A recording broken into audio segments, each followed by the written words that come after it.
ఓ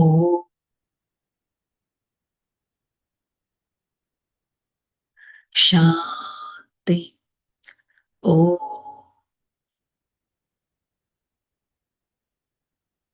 శాంతి. ఓ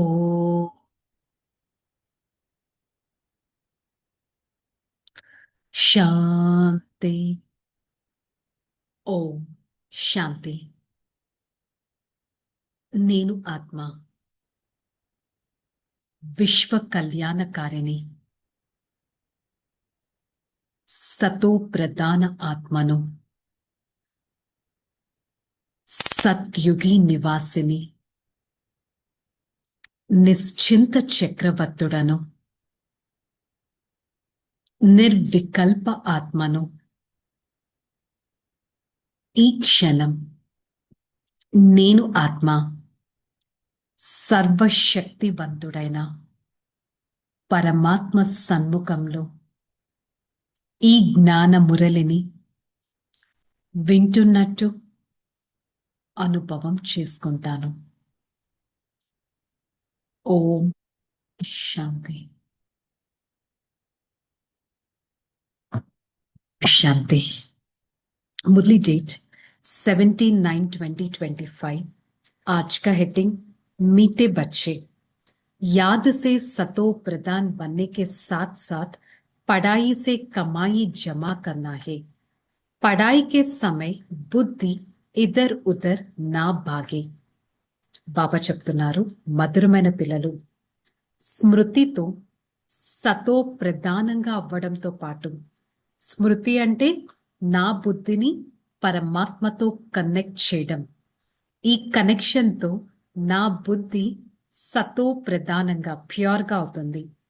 దీంతో పాటు ప్రతిరోజు చదువు అనగా మురళితో మన జ్ఞానం అనే సంపాదన జమ అవుతుంది.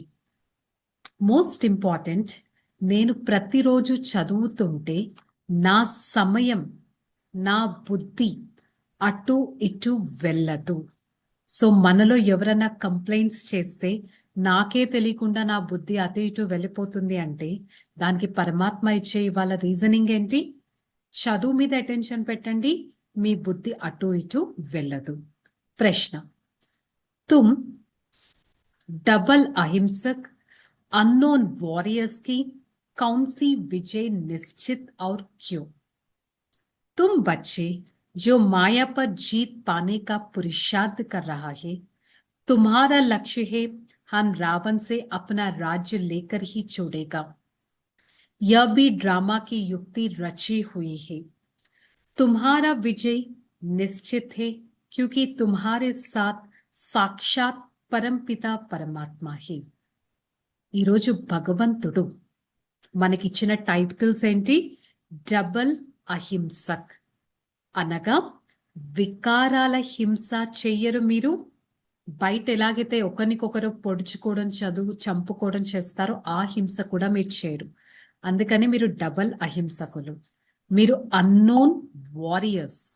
మరి మీకు ఏ నిశ్చయం పక్కాగా ఉండాలి? మాయ పైన విజయాన్ని పొందే పురుషార్థం నేను చేయాల్సిందే. నా లక్ష్యం, నేనిప్పుడు రావణ రాజ్యాన్ని వదిలి రామరాజ్యంలోకి వెళ్తాను. డ్రామా నా కోసం ఈ విధంగా తయారయ్యింది. విజయం నిశ్చితం. నేనే పని చేసినా success is my birth right. సాక్షాత్ పరంపిత పరమాత్మ నాతో ఉన్నారు. నేను ఆత్మ, నా దగ్గరున్న యోగం, మెడిటేషన్ అనే పవర్తో విజయాన్ని పొందుతాను. మన్ మన భవ అనే మహా మంత్రంతో, అంటే నా మనస్సును పరమాత్మ పైన సంలగ్నం చెయ్యాలి అనే మహా మంత్రంతో రాజ్యాన్ని కూడా పొందుతాను. అర్ధ కల్పం నేను రాజ్యం చేస్తాను. అంటే ఏంటి? సత్య త్రేత ద్వాపర కలియుగాలు కంప్లీట్ సైకిల్ అంటే దానిలో సత్య త్రేతాయుగాలు అర్థం అనగా హాఫ్ యుగం, మరి హాఫ్ ఆఫ్ ద సైకిల్, మరి హాఫ్ నేను రాజ్యం చేస్తాను. సో ఇక్కడ మనకి ఎన్ని టైటిల్స్ ఇచ్చారో చూడండి. మీరు డబల్ అహింసకులు. అన్నోన్ వారియర్స్, మీరు విశ్వ కళ్యాణ కోసం ఇక్కడ సర్వీస్ చేస్తున్నారు, పంచ వికారాలతో ఫైట్ చేస్తున్నారు అనే విషయం ఎవ్వరికీ తెలియదు. మీరు రామరాజ్యంలోకి వెళ్ళే లక్ష్యాన్ని పెట్టుకునేవారు. విజయం నిశ్చితం. యోగ బలం కలిగిన వారు. మన్మనాభవ అనే మంత్రంతో రాజ్యాన్ని తీసుకునేవారు. ఈ విధంగా మనకి టైటిల్స్ ఇచ్చారు. मुकुड़ा देख ले प्राणी जरा अपने दिल की दर्पण में, पुण्य है कितना पाप के कितना. ఓ ప్రాణి, నీ మనసు అనే దర్పణంలో చూసుకో. నీ హార్ట్ మీద నువ్వు చేయి పెట్టి అడుగు, నేనెంత పుణ్యం చేశాను, ఎంత పాపం చేశాను అని. मीठे मीठे बच्चे सब सामने बैठे रहते हैं, समझते बरोबर हमारा कोई साकार टीचर नहीं है. हमको पढ़ाने वाला స్వయం జ్ఞాన్ కా సాగర్ హే. మరి మధురాతి మధురమైన పిల్లలు అర్థం చేసుకున్నారు, మనల్ని చదివించేది ఒక సామాన్య మనిషి కాదు, ఒక శరీరధారి మనిషి కాదు, స్వయం జ్ఞాన సాగరుడైన పరమాత్మ. ఇది పక్కా నిశ్చయం ఉండాలి. మన తండ్రి పరమాత్మ. ఆ తండ్రి చదివించే చదువు పైన కూడా మీకు ఎంతో అటెన్షన్ ఉండాలి. स्टूडेंट अपने स्कूल में बैठे होगा तो टीचर याद आएगा, ना कि बाप, क्योंकि स्कूल में बैठे हैं. స్టూడెంట్ స్కూల్లో ఉన్నప్పుడు టీచర్ ఎదురుగా ఉంటారు. సో ఆబ్వియస్ గా తను టీచర్ గుర్తొస్తారు, కానీ తండ్రి గుర్తురారు. కానీ ఇక్కడ ఈ స్పిరిచువల్ నాలెడ్జ్ లో తండ్రి పరమాత్మ వారే టీచర్గా చదివిస్తున్నారు, వారే సద్గురుగా ఈ సద్గతి అనేది చూపిస్తున్నారు. సో ఎంత ధ్యాస పెట్టాలి. నేనొక ఆత్మ, పరంపిత పరమాత్మ ద్వారా నేను వింటున్నాను. ఈ ఒక్క పాయింట్ మీద ఎంత ధ్యాస పెట్టాలి. పరమాత్మ చదివించడం అనేది సత్యుగంలో జరగదు, కలియుగంలో జరగదు, సంగమ యుగంలోనే జరుగుతుంది. ఎన్నోసార్లు జరగదు, ఒకేసారి జరుగుతుంది. మరి ఎంతగా నేనొక ఆత్మ అనే నిశ్చయం మీలో ఉండాలి. స్వయం పరమాత్మ నా టీచర్గా నన్ను చదివిస్తున్నారు. ఎంత నిశ్చయం పెట్టాలి. ఆత్మ చదువుకునేది పరమాత్మతో, యోగం కనెక్ట్ చేసేది కూడా పరమాత్మతో. వారి ద్వారా మనం చదువుతున్నాము, చదివించేవారు పరమాత్మ అంటే దీంట్లో ఎంత లాభం ఉంది. మరి రోజంతా నాకు అసలు బేసిక్ పాయింట్ గుర్తొస్తుందా చెక్ చేసుకోవాలి. बहुत बच्चे अच्छी रीति याद में रहेगा, कर्मातीत अवस्था में पहुंचेगा तो वह जैसे पवित्रता की तलाक मिलती है. చాలా మంది పిల్లలు భావిస్తారు మేం పరమాత్మ స్మృతిలో ఉన్నాము అని, మేము కర్మాతీత అవస్థకు కూడా చేరుకోపోతున్నాము అని. అంటే ఏంటి? కంప్లీట్ పవిత్రమైన జీవితాన్ని అనుభవం చేస్తున్నారు. స్వయం పరమాత్మ చదివించేవారు వారితో యోగాన్ని జోడిస్తే సంపాదన కూడా జరుగుతుంది. నేను ఆత్మ ఇప్పుడు సతో ప్రధానంగా తయారవ్వాలి. సతో ప్రధానంగా ప్యూర్గా తయారు చేసేది కూడా పరమాత్మనే. వారే నాలెడ్జ్ఫుల్, వారు మనని మాస్టర్ నాలెడ్జ్ఫుల్ గా తయారు చేస్తారు చదివించి. మరి అలాంటి తండ్రిని ఎంత స్మృతి చేయాలి? స్వదర్శన చక్రధారి కావాలి, స్వయాన్ని దర్శించుకోవాలి. నేను ఎలా ఉండేవారిని మరియు ఎలా తయారవుతున్నాను, స్వయాన్ని దర్శించుకోవాలి. ఒక లైట్ హౌస్ గా అవ్వాలి, ప్రతి ఒక్కరికి దారి చూపించాలి, అవేర్నెస్ ఇవ్వాలి. ఒక కంట్లో శాంతిధామం ఉంటే ఇంకొక కంట్లో సత్యుగం, జీవన ముక్తి ధామం అనేది ఉండాలి. ఈ కళ్ళు మీకు మూడవ నేత్రంగా తయారవుతాయి. అంటే కళ్ళ మధ్యలో ఉన్న ఆత్మ మూడవ నేత్రంగా తయారవుతుంది. ఇప్పుడు ఆత్మ చెవుల ద్వారా వింటుంది. ఈ ఆత్మ ఈ శరీరాన్ని వదిలేస్తే ఈ లైఫ్లో ఉన్న సంస్కారాలు ఏవైతే డెవలప్ చేసుకుందో అది తనతో తీసుకెళ్తుంది. మరి this is the time to get connected with the almighty. పరమాత్మని స్మృతి చేయాలి. సత్యుగం నుంచి ఇప్పటి వరకు ఎంతగా బాబాతో స్మృతి అనేది కనెక్ట్ చేయాలి. అభి తుమ్ యోగి బంతే హో బాబాకే సమాన్. ఇప్పుడు మీరు యోగి ఆత్మగా తయారవుతారు బాబా సమానంగా. ఇక్కడ యోగం నేర్పించేదెవరు? స్వయం ఈశ్వరుడు. యోగం నేర్పించేది స్వయం ఈశ్వరుడు. అందుకే వారిని ఇంకొక పేరేంటి? యోగేశ్వర్ అని పిలవచ్చు. తుంబి యోగేశ్వర్ కి బచ్చే హే. సో మీరెవరు? యోగేశ్వరుడి పిల్లలు. उसको योग लगाना नहीं, वह है योग सिखलाने वाला పరంపిత పరమాత్మ. సో పరమాత్మ యోగేశ్వరుడు అంటారు, కానీ వారు ఎవరితో కనెక్ట్ చేయక్కర్లేదు. అంటే వాళ్ళు ఆల్రెడీ సర్వశక్తివంతుడు. పరమాత్మ ది హయ్యెస్ట్. అతను ఎవరిని స్మృతి చేస్తారు? పిల్లలైన మీరు స్మృతి చేయాలి. వారు స్వయం నేర్చుకోరు, మనకి నేర్పిస్తారు. श्री कृष्ण की ही आत्मा अंत के जन्म में योग सीखकर श्री कृष्ण बनती है, इसलिए श्री कृष्ण को भी योगेश्वर कह देते, क्योंकि उसका आत्मा अभी सीख रहा है. శ్రీకృష్ణుడి ఆత్మ కూడా అంతిమ జన్మ, లాస్ట్ జన్మలో యోగాన్ని నేర్చుకొని శ్రీకృష్ణుడిగా మళ్ళీ తయారవుతారు. సో యోగం నేర్చుకున్నారు కాబట్టి శ్రీకృష్ణుడి కూడా యోగేశ్వర్ అని అనొచ్చు.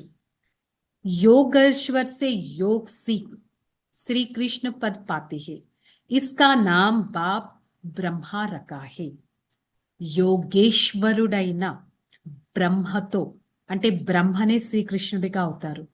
యోగేశ్వరుడైన బ్రహ్మతో యోగాన్ని నేర్చుకొని ఉన్నతమైన పదవి పొందడానికి మీరు పురుషార్థం చేస్తున్నారు. पहले तो लौकिक नाम था, फिर मरजीवा बन रहा है. ఆత్మా को ही बाप का बनना है. మొదట బ్రహ్మ పేరు, లౌకిక పేరేంటి? దాదా లేఖరాజ్. వారి నెక్స్ట్ మరజీవ జీవితం అనగా ఈ పాత ప్రపంచం నుంచి కంప్లీట్ డిటాచ్డ్ గా ఈ కొత్త జీవితాన్ని పొందడంతో అతనికి ఒక కొత్త పేరు అనేది వచ్చింది. సో ఆత్మని ఈ విధంగా తయారు చేస్తారు. మరి పరమాత్మతో ఎంతగా బుద్ధి యోగాన్ని కనెక్ట్ చేయాలి? ఇన్ సంస్కారం సే తుమ్ శాంతి ధామ్ జాయేగా. ఎలాంటి సంస్కారాలైతే ఇప్పుడు ఇన్కార్పొరేట్ చేసుకుంటామో దానితో మనం శాంతి ధామానికి వెళ్తాం. మరి ఇప్పుడు నేను ఆత్మ పూర్తిగా పాత్రను చేయాలి. మరి శాంతిధామంలో ఎంతో శాంతి ఉంటుంది. మరి అలాంటి ప్రపంచంలోకి వెళ్ళాలి అంటే నా పైన నేను ఎంత అటెన్షన్ పెట్టాలి, ఎంత అటెన్షన్తో చదవాలి, ఎంత అటెన్షన్తో చదివించాలి. నేను ఆత్మ ఒకప్పుడు 84 జన్మలు తీసుకున్నాను, నన్ను నేను దర్శించుకోవాలి. ఈ విధంగా ప్రతి ఒక్క యాక్టివిటీని ఎంతో వండర్ఫుల్గా చేసుకోవాలి. ధారణ, इस समय पूरा मरजीवा बनना है, पढ़ाई अच्छी तरह पढ़नी है, अपना चार्ट पर रजिस्टर रखना है, याद मेरा अपना कर्मातीत अवस्था बननी है. ఈ సమయంలో పూర్తిగా మరజీవ జీవితం అనగా ఈ పాత జీవితం, పాత లైఫ్ నుంచి కంప్లీట్ డిటాచ్మెంట్ అనేది పొందాలి. చదువు పైన బాగా అటెన్షన్ పెట్టాలి. మన చార్ట్ ని చెక్ చేసుకోవాలి. ఎవ్రీడే మన రిజిస్టర్, అమృత్ వేళ లేసామా, మురళి చదివామా, మధ్య మధ్యలో పరమాత్మని స్మృతి చేశామా, ట్రాఫిక్ కంట్రోల్ చేశామా, మన చార్ట్ ని మనం చెక్ చేసుకోవాలి. కర్మాతీత అవస్థను పొందాలి. అంతిమ వినాశీ కా సీన్ దేఖ్నే కే లియే హిమ్మత్వాన్ బన్నా హే. ఇప్పుడు చూస్తున్నట్టు ప్రపంచం ఇంతే సుందరంగా ఎప్పుడూ ఉండదు. అంతిమంలో ఆ వినాశీ సీన్, న్యాచురల్ కెలామిటీస్, ఆ సీన్ చూడ్డానికి మీకు ధైర్యం ఉండాలి. ఆ ధైర్యం ఎప్పుడొస్తుంది? मैं आत्मा हूँ, इसी अभ्यास से शरीर का बांध टूटता जाएगा. నేనొక ఆత్మ, నేనొక ఆత్మ అని భావిస్తూ ఉంటే శరీరం పైన భ్రాంతి అనేది వదులుతుంది. वरदानम देह बांध का त्याग कर निक्रोधी बनने वाले निर्माण चित्त भव. जो बच्चे देह का बांध त्याग करते हैं उसको कभी भी क्रोध नहीं आ सकता, क्योंकि क्रोध आने का दो कारण है. एक जब कोई झूठ बात कहती है और दूसरा जब कोई ग्लानि करती है. यही दो बात क्रोध को जन्म देती है.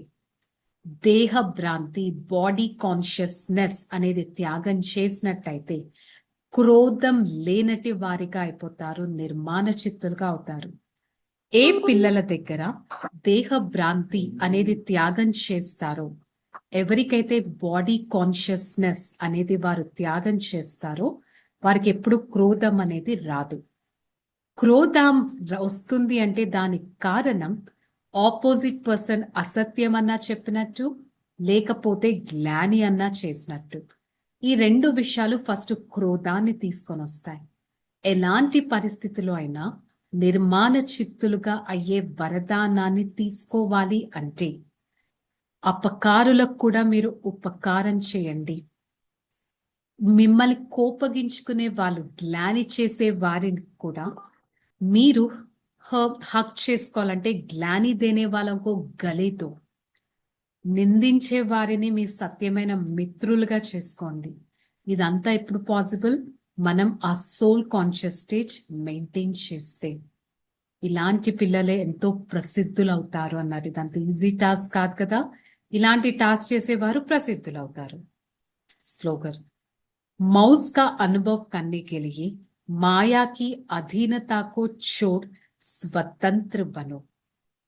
ఒక ఆనందాన్ని అనుభవం చేసుకోవాలంటే మాయా పంచ వికారాలను మీ ఆధీనం చేసుకోండి, స్వతంత్రులుగా అవ్వండి. సో ఈరోజు ముని యొక్క స్వమానం, నేను సోల్ కాన్షియస్నెస్ మెయింటైన్ చేసేవారిని. मैं ఆత్మ అభిమాని ఆత్మ హూ. సోల్ కాన్షియస్నెస్ లో ఉంటే ధైర్యంగా ఉంటాం. సోల్ కాన్షియస్ లో ఉంటే బుద్ధిని సదా పరమాత్మతో కనెక్ట్ చేస్తాం.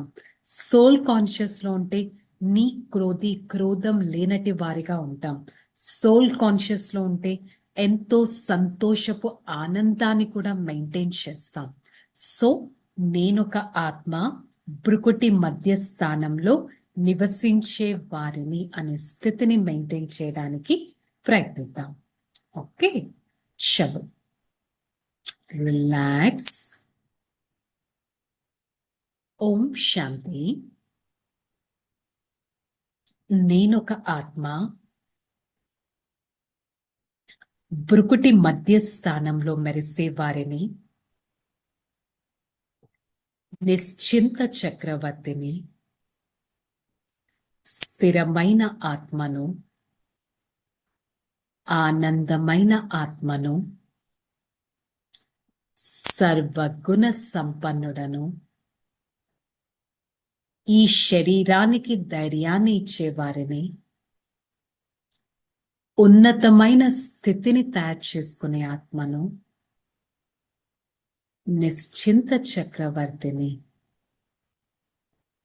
నేను ఆత్మ సదా నా తండ్రి స్మృతిలో ఉండి ధైర్యవంతుడను, శుద్ధమైన ఆత్మను, సదా ఉన్నతమైన ఉత్సాహభరితమైన స్థితిలో ఉండేవారిని, నిశ్చింత చక్రవర్తిని, సర్వగుణ సంపన్నుడను. ఈ క్షణం నేను ఆత్మ నా ప్రియాతి ప్రియమైన తండ్రి పరమాత్మ సదా వారి స్మృతిలో ఉండటానికి ప్రయత్నిస్తాను. I, the soul, always try to maintain my own soul conscious state I am the one, belongs to the one Father. I always experience the shelter of the Supreme Father. I belongs to the highest authority. I am the soul in the middle of the forehead of this body. I experience the soul conscious stage, the stage which makes me to remain constantly happy and joyful. This is the stage helps me to get connected close to my Father. For the next few seconds, I try to visualize my soul, a sparkling star in the middle of this forehead. Experience the vibrations and spread the vibrations of peace and happiness to this world. I am the one chosen by the Almighty, and I experience an unlimited power from the Supreme Father.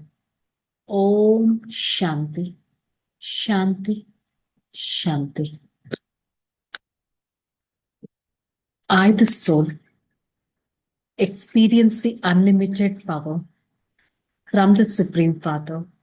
Spread such power to every part of this body. And with the God's power, I always try to maintain my soul conscious state. Om Shanti, Shanti, Shanti.